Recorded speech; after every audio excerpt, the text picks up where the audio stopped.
to shrink like a tumor. That is what this song is all about. The person that sang it didn't sing it when they were happy, or when everything was gorgeous and joyful and wonderful in their lives. They sang it out of pain because they looked around and everything, they realized it is only God that has been sustaining me, that has been directing me, that has been helping me, that has been encouraging me. So when I look around, there's nothing there except God. So I pray today that through His word today, we'll learn to trust God. Hallelujah. Amen. Today, we're going to talk about trusting God. That's the title of today. Every time we say we trust in God, we trust Him in this and we trust Him in that. Do we really trust God? Are we really trusting God? I said, when we trust in God, we have to do it without doubt, without fear. Because those are the two biggest enemies that will ensure our failure. Doubt and fear. What if? It doesn't matter how much you've prayed. As soon as you step out of that closet, the enemy say, are you sure? That's doubt. What if somebody will call you and then they will say something, they will just drop in that keyword that will bring that doubt. So what happens? There's a battle in our mind. He said, we are happy to trust God in all things. We can see everything going well. But there's no obstacle. It's like driving on the freeway or the A road or the M road. You just go, you can 100 miles an hour. There's nothing stopping you. But as soon as you meet the traffic, as soon as you have to go 5 miles an hour, first they start telling you to slow down. So obstacles tell us to slow down. Those doubts, those fears, but Lord, I've been praying, I've been fasting, nothing is happening. What am I supposed to do now? That's when we learn what it means to trust God. Trusting God is not like I stand at the bus stop and wait for 259 to bring me here or 254, because no matter how long you wait, even if you wait half an hour, the bus must surely come. It's a short banker. That you're trusting the bus. That's physical trusting. Now, spiritual trusting is different. It is where, regardless of everything, it's freezing cold. The snow began and you don't have enough jacket, but you still want to go to church. And the enemy, your mind is telling you, oh, it's cold, just go home, God will understand. No, God ain't going to understand that. You're overcoming every obstacle the enemy is throwing in your way to come to God, to come to His house, to come to fellowship with others. It's very important that at that time, the enemy is telling you, oh, forget it, oh. And He'll make sure the bus doesn't come when you want it. He'll make sure that the temperature even drops 2 degrees lower than it was when you left the house. He'll make sure that you wait so long that you're starting to shiver. But even regardless of all those things, you still have to come to church. Why? God has a message for you. Praise the Lord. He has a message for us in there. And I said, this is where you use your faith, determination, fighting those evil thoughts, those doubts, those negative imaginations that come along to want to make us to give up. We've all been in situations that we want to give up. When you look around, you say, where is God?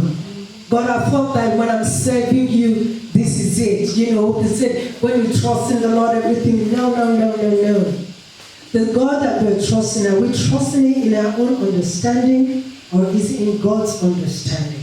Hallelujah. Amen. This is where the battle takes place, in your mind. And it's where it is fierce the most. Shall I go? Shall I not go? You're about to get up and go. Somebody calls you, look at that number. Shall I pick it up? Shall I not? Don't pick it up. Because those are the ways the enemy distracts us from coming to know who Christ is, from coming to hear his word, from coming to understand what he has for us. Hallelujah. That is where the battle, when you win that battle, the battle in the mind, when you make that decision, you know one thing, whatever happens, I am going to church. I am going to see the Lord today. God, you must speak to me today. Whether it's through the song, whether it's through the Sunday school, whether it's through the preaching, whether is it you have a word for me through the pastor in an individual session. I am going to your house today to seek you. I don't care, but I must go to church today. Even if I come here 5 minutes late, I will come to church. Now, that is determination. That is faith. That is fighting faith. You're telling devil, put everything you want to put in my way, I'm still going to go. Hallelujah. It's important that we understand it, because things are happening in our lives. We look around, we've fought the battle, we've done our faith, we've used our faith. But sometimes it's not enough. Sometimes we have to wait and listen. What has God to say about this situation? What is he telling us to do? Am I listening to what his word is telling me to do? Am I paying attention to what God is telling me? God has told me through the pastor, oh, just wait, hold on. But no, you want to run, oh, pastor, I'm not too sure, you're not hearing me. You know, hold on, 1 month, 2 months. 2 years later, you're still holding on. God hasn't told you to move, so why are you moving? Why are you moving? But God hasn't told you. Why? Those doubts, you've allowed those doubts to overcloud your mind. You've allowed those obstacles in your way to envelope you, to start slowly to break you down. And what happens? You start slowly and surely start stepping out of God's will. And when we start stepping out of God's will, what we're doing, we're now leaning on the enemy. And what does the enemy do? He makes sure that he makes you comfortable there. To tell you, don't worry, oh, just this and just that. Oh, it's not only you. Oh, it's only one day. But 1 minute can cost us our lives. 1 minute can take us straight to hell. And we can't afford to do those things. This is where we need to, when we move, we need to move according to God's word. So trusting in him is not just, oh, I trust in God. Oh, yeah, no. It is not that. You've got to use your faith. You've got to use your mind. You've got to use your body. You've got to use your soul. Everything about you now has to do this walking faith. And it has to be, this time around, it's baby faith. Which means today, God says move to the right, you just stay there. You don't go anywhere else. You just thank him for making that move. Because as you're moving, he's showing you the way. That the ground becomes stronger. The ground becomes firmer. The boundary, it becomes assured for you. You become to feel the encouragement in making that step. You become encouraged. You become strong mentally, physically, emotionally. Why? Because we're obeying the word of God. And that's what it means to trust God. We don't trust him, actually, we do trust him every day. You're trusting the seat to hold you. That's why you're sitting there. If you know that seat, when you sit on it, it will fall down. You ain't going to be sitting on it. That is what trusting God is. God said, move, you move. You wait. Regardless of how long. Because in that waiting period, something is happening. What is happening?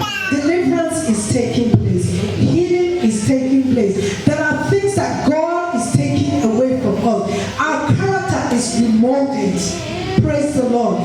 We are now being transformed.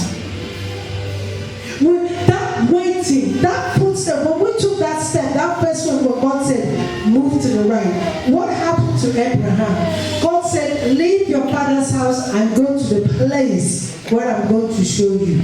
He didn't tell Abraham where he was going to. He said, move. What did Abraham do? He moved. And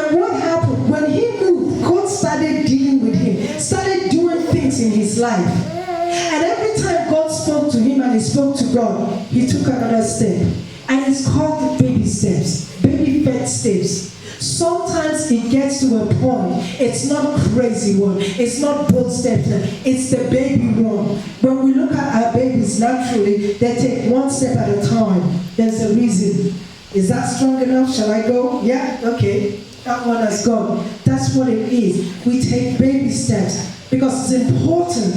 If we think that we know it all and go, that's when pride comes in. That's when the enemy takes over. That's when the enemy sets you up to fall. And when you fall, you start giving up. Oh, God is not really there. God is not doing this. God doesn't answer. And then the enemy comes and finishes us off. But that's not what the will of God is all about.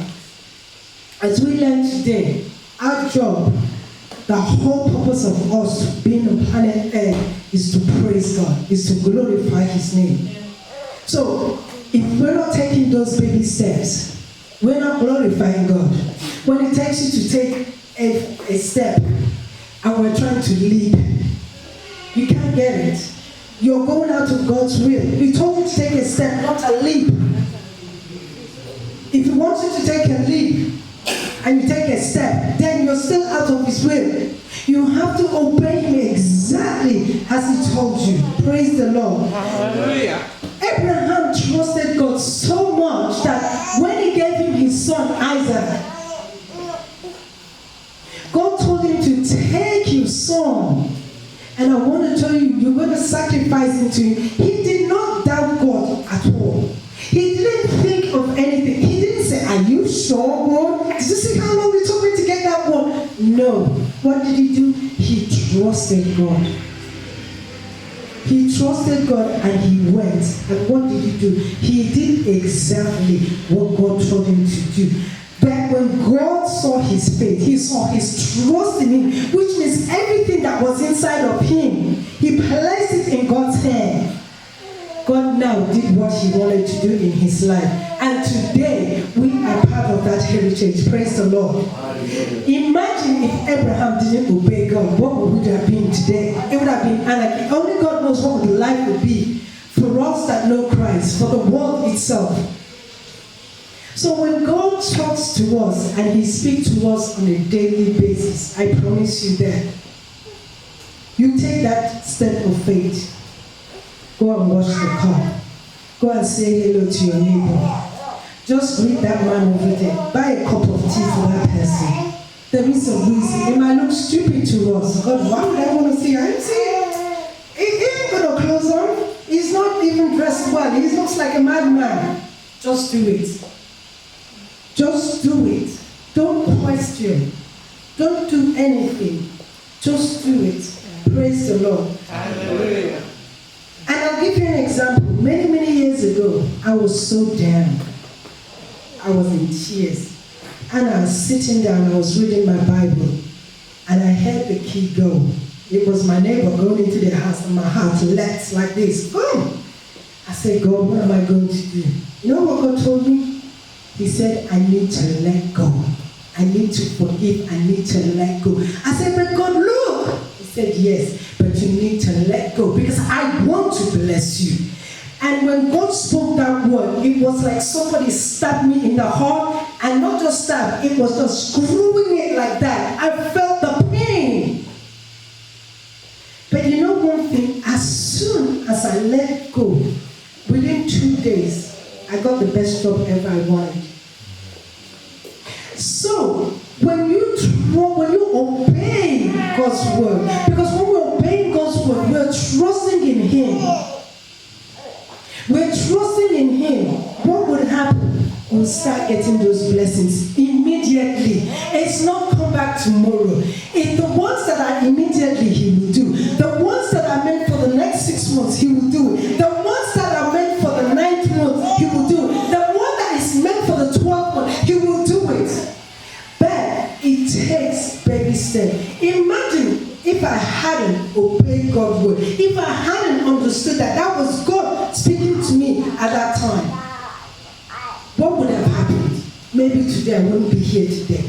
I'm sure of that. the enemy could have turned me into something else. But because I recognized God's word, and because God knew that that was the part that the enemy would use against me if I do not obey his word. But he spoke to me in a way that I could understand, and I felt the pain. I tell you, even bed pains weren't as full of that one. But as soon as I did it, I got my blessing. Because when God tells you to do something, remember, he's preparing you. You've done your prayer, you've done your fasting, you've done your prayers, you've thanked him all. But now is the doing period. Now is the action. And the Bible says faith without action is what? We can't say that we believe God if we don't act out our faith. If we don't act out our faith, we can't say that, oh, God is real. We cannot say God is awesome. We're only saying God is awesome because we heard somebody's testimony. But we've got testimonies all built inside of us. But until we act it out, we're not going to be able to come and stand here and say, oh, God is awesome. I tell you, when he's awesome, I say God is awesome. We cannot say that. Reason why? Because we've not obeyed him. We've not trusted him enough to say that God is bigger than my problem. God is bigger than this situation. I don't care what the situation is telling me. I am trusting God. God, what do you want me to do? What do I have to let go? What do I have to forgive? What do I have to let go? Whether it's a character-wise, eating, doing something. There's an amount of sacrifice that we need to do in order to get God's blessing. Why? God sacrificed his only begotten Son for our sins so that he can get us. So that through his word, through the sacrifice his Son made, that we can come into his kingdom, because that's where he wants us to be. Remember, he said he made us in the likeness and the image of God. He made us in his likeness. So to be that child of God, the people need to see that likeness. And to do that likeness, we need to step out in faith and trust God to do exactly what he tells us to do. Praise the Lord. Hallelujah. Some of the things that God wants to do are a seed that will germinate maybe 4 years later, 20 years down the line. But he needs to sow the seed today. Today I'm a testimony of what God spoke into my life and I obeyed it. Amen. I'm not standing here because I'm eloquent. I know what I'm doing. I know what I'm saying. No. I'm standing here under God's grace. Many years ago, when I was a young Christian, I was praying, and God said he would put his word in his mouth, because people are saying, oh, you're going to preach, you're going to preach. I'm looking at them like, I think you people are crazy. Who wants to hear what I have to say? Have you looked at me lately? You don't know what I'm talking, you don't know what you're talking about. I said, God, I went to God to prayers. He said, God, look at what they're saying. He said he will put his word in his mouth, in my mouth, and when I open it, I will speak what he wants me to say. Because I said, Lord, I don't even understand the Bible. When I read it, it's like T-Pex. It just wipes it out. I said, even the little one I used to understand, I can't even pronounce, I can't even say it. So how can I do it? But because God had said his word, and I believed it, I did it. And look at me today. And the seed did not start today. First, it started as a vision. That vision took place 20 years ago. Sharon was as old as a little baby here. And I in my dream, I was in this place, and I was going to this conference or whatever it was. And I remember talking to these people, and they were like prostitutes. And I said, come to this conference. I'm going to be there. I'm going to speak to you. Some of them were laughing, but some of them said, okay. Lo and behold, out of those people I was speaking to, there were 4 people that came. So that day, in that dream, I saw myself preaching to these people. And after that, I said, people who would want to give their life to God. 4 people people out of those people I spoke to came and stood there. I looked at them like, huh? I was shocked. And I didn't understand what I was saying. I didn't understand that dream because I didn't have a pastor to go to and say, like, oh, pastor, look at what I dreamt. I always kept my things to myself. And I always remember that thing vividly. You know, the way I prayed and everything. I said, this must be something because I've never seen myself there. But today, when I reflect on that message that God had given to me, so He's given us a vision. What I'm trying to say that today that you're here, God has given you a vision already. And that vision is yet to come. Some of them are yet to come. Some of them are already manifesting. It's a seed. But until we hold on to when the right time comes, it will manifest. And that it's not on your own understanding you've been leaning on all these years. It has been on God's understanding. Hallelujah. So, whatever we do, let us learn to trust God. Let us hold on to His word. He said He will send out His word and it will not return to Him void, but it will go and accomplish what He has spoken. So whatever God has spoken into your life, remember it will surely come to pass. But for it to come to pass, we need to do baby faith steps. We need to trust God. We need to know that God has a purpose for us. We need to trust Him with all our hearts, with everything that we have, knowing that He is more than able. He is going to accomplish what He has spoken to us and even more. You know, when we were praying, when Pastor was praying today, I remembered when we used to do prayer meetings. Sometimes when I come here and I see everybody here, I'm screaming and shouting. I'm screaming and shouting because in those prayer sessions, I could see what was happening in the spirit. But it took more than 2 years for this thing I saw in the spirit to manifest physically. I saw the young people, I saw the old people, I saw the babies. And today we have a mixture. When I started, we only had adults. We didn't have any kids. But God has turned things around because God has a way of doing things. And I held on to that vision. And today, at least we can say that we have a cross mixture of people in this place. Because God has put it in our hearts. And when we were praying, God was breathing His vision upon us for it to happen. So, first of all, to give you some words in the Bible about Proverbs, about trusting God, I will go back to Psalm 25. If we can go to our Bibles.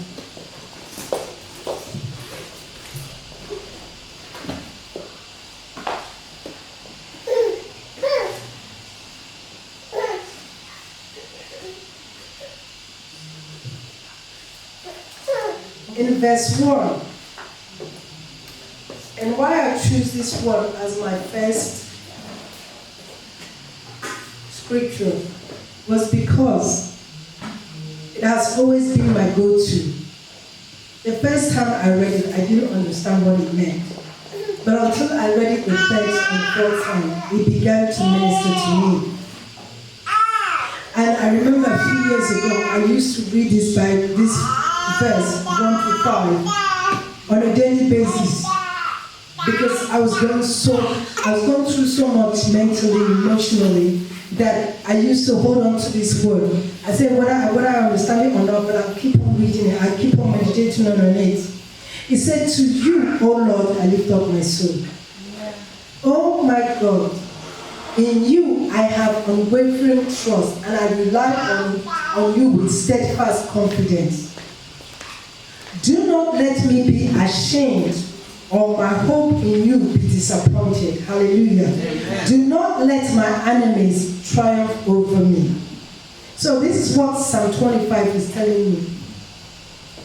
those that trust in the Lord shall never be ashamed. I want you to understand this thing. There's nothing else you can take away from today. Remember that those that trust in the Lord shall never be ashamed. It doesn't matter if you prayed from January 1, 2019 to December 31st, 2019 and still what you were looking for hasn't come. Remember, you will never be ashamed because your trust is in the Lord. Because you have total confidence that God will surely come through for you. Amen. And what did he say? He will not allow your enemies to triumph over you. Your enemies cannot come around and say, I told you so. I've got them where I want you to be. No way. Because even when they're trying to do it, God will make a way. God will reveal it. He will reveal it in his dream, through through his word, through the preaching, through a song, through the pastor. He will surely reveal it. But your enemies can never triumph over you. Hallelujah.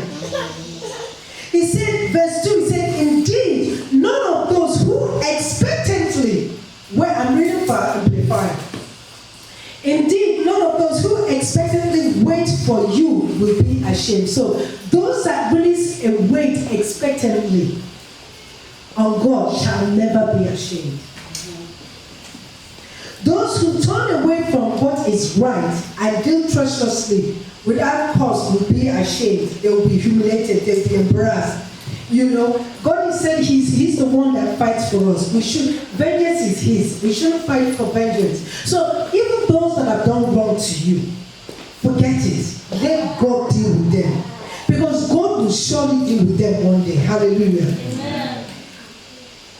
And then verse 4. Verse 4 said, let me know your ways, O Lord. Teach me your path. That should be our prayer every day. Lord, what is your intention for me today? What do I have to do in order to praise you, in order to thank you? When we wake up in the morning and we say, Lord, I thank you for today, that is us telling God, show me your way, teach me your path. He said, guide me in your truth and teach me, for you are the God of my salvation. For you and only you, I wait expectantly all day long. Remember, O Lord, your tender compassion and your loving kindness, for they have been from old. So from everlasting to everlasting, God has always been shown His tender mercies, His kindness. And it's not going to reach on your part now and it stops being God. No, that is the devil that will be lying to us. God will always show Him that He is God in our lives. Hallelujah. He said, do not remember the sins of my youth or my transgressions, and according to your loving kindness, remember me. So, as I said, Psalm 25 has always been my go-to, that those that don't trust on the Lord shall never be ashamed or be disappointed. Your enemies will never triumph over you. Hallelujah. Reason why? We trust in the Lord. Praise the Lord. Hallelujah. Proverbs 3 from verse 5. What does it tell us? That's one of the words that everybody goes to as well. It says, trust in the Lord and lean not in your own understanding. The Amplified says, trust in the Lord and rely confidently on the Lord with all your heart. Do not rely on your own insight or understanding. In all your ways, know and acknowledge and recognize Him. Hallelujah. So we need to know, acknowledge and recognize when God is speaking to us. Because He will surely speak to us. When we speak to Him and say, God, I want to do this. God, I want to do that. Father, what is your mind? What is your intention? What is your desire concerning this in my life? We don't go and rely on, maybe God said, that. Imagine if Abraham said, I've been waiting and waiting. Look at what happened. God gave Abraham a vision, a dream. He gave him a promise. I will make you father of many nations. I'm going to give you a son. That was the dream. For so many years, he held on to that dream. He believed God in everything. But what happened? Doubt crept in. Somehow, somewhere, that for the doubts to manifest, the enemy now used the wife and said that, just go in to my maid and so that she can bear a child for me. But because it was the enemy, we all know what happened. As soon as the woman found out she was pregnant, she now became the boss. She now wanted to tell her mistress, listen, I'm the one that is pregnant here, you're not. So I'm telling you what to do here. But in all that thing, God still told Abraham, you are going to be a father of many nations.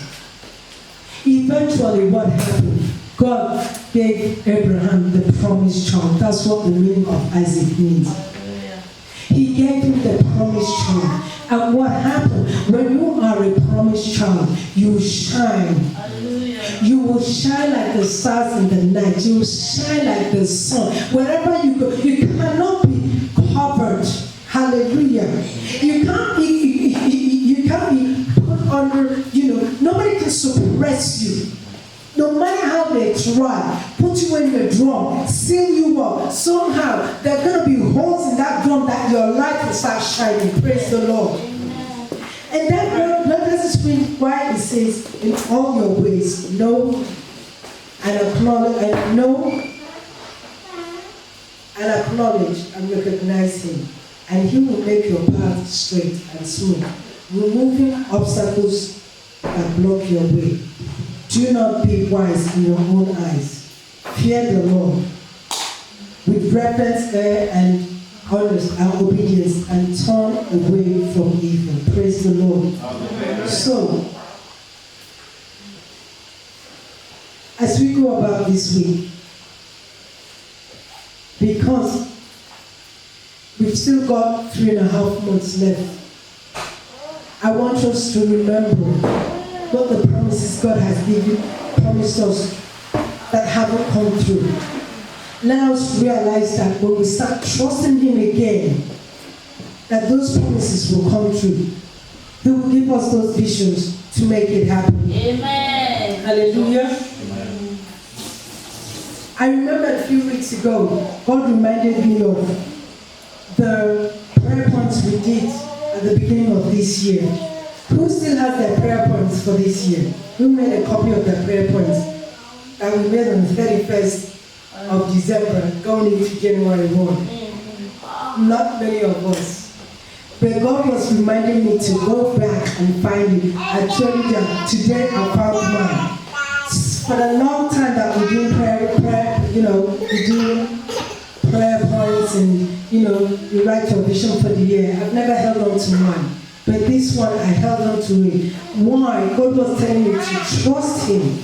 Take it back to him. Show it to him. And he will perform all those things he promised us. So if we know what we have asked God from the beginning of this year, when we did that night vigil, let us go back to it and present it back to God and say, God, I might have forgotten, but I know you haven't forgotten, so I'm coming back to you in humility. Forgive me.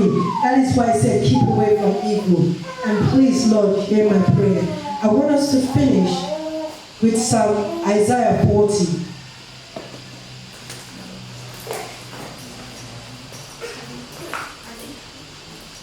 From 28 to 29.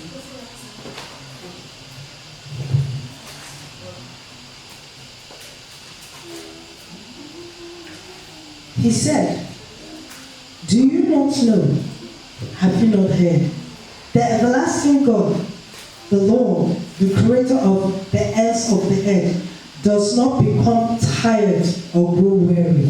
There is no searching in his understanding. Our God is never weary.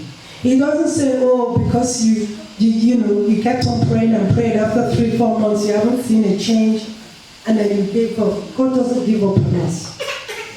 If God has promised us something and it hasn't come true, it's because we gave up on God, we gave up on ourselves. God never gave up on us. When I saw that word, she does not become tired or grow weary. it made me wonder. In verse 29, it said, He gives strength to the weary, and to him who holds no might or who has no strength, He increases power. So I want us to know that trusting in the Lord when you feel tired, when you grow weary, because we're surely going to do those things. We are going to come across it. He gave us the word of encouragement to say that even though that we grow, He does not become weary, He doesn't grow tired. That, the understanding, to understand God is unsearchable. You can't say that, oh, I've now understood God, and that's it. So I want us to use today to know that God does not fail us, He doesn't grow tired, and as long as we know, and verse 31, what does He say? He said, but those who wait for the Lord, who expect, look for, and hope Him, will gain new strength and renew their power. They will lift up their wings and rise up close to God, like eagles rising towards the sun. They will run and not become weary. They will walk and not grow tired. So I pray that even though the year is coming to an end, that we do not go weary in the things we're seeking God for. Because as long as He promised it, He will surely fulfill it. And if it doesn't come today, it will come tomorrow. If it doesn't come tomorrow, it will surely come, because He's working on our case. Praise the Lord. Hallelujah.